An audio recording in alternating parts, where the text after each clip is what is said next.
Welcome back for some more on input. If you remember from last time, we took in three integers in a string and actually did some work with them and calculated some things and threw things out.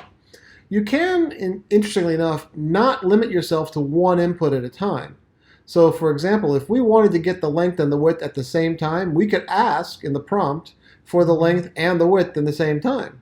So we could say enter the length and width of the room. And then instead of just capturing one, we could actually capture both in one shot. We're allowed to capture as many things as we have spaces for and places to store them. We could even capture the name here too. So you could say enter your name and the length of the width of the room.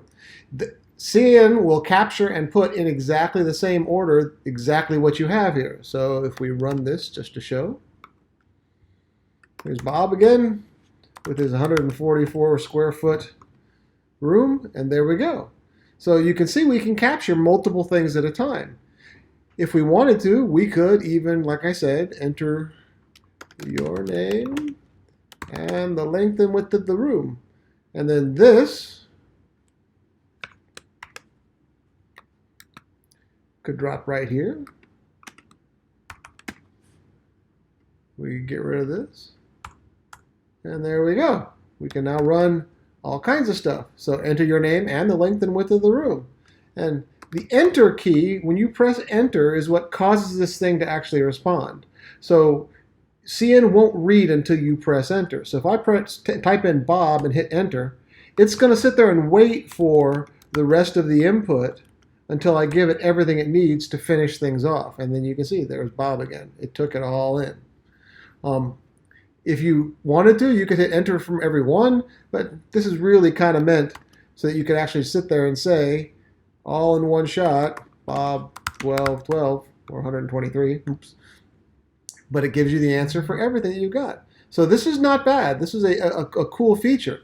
However, if you mess up the order that you're trying to capture stuff in, if you actually didn't put name there, you actually put name here, shall we say?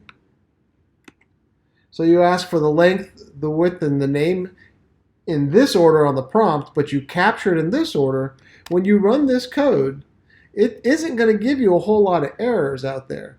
So if you typed in the standard Bob 1212 and you hit enter, it's going to give us pretty much nothing.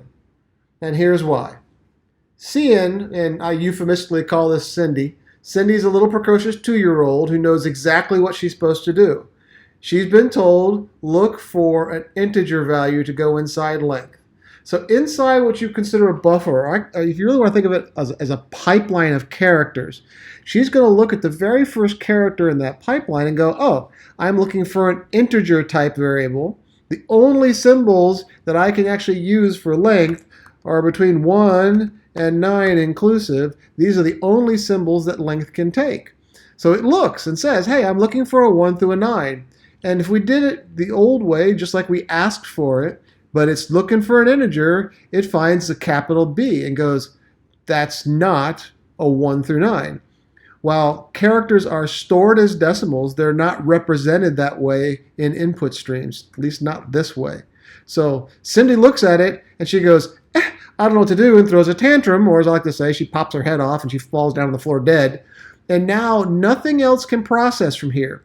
So what ends up happening is the default values stay, things stay as zeros, or actually they become zeros if they don't have a value, or even if they do, and nothing really gets put anywhere because it wasn't a 1 through a 9.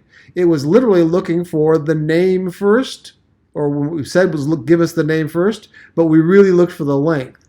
Now, if we had the same stuff before, if we had name, length, and width,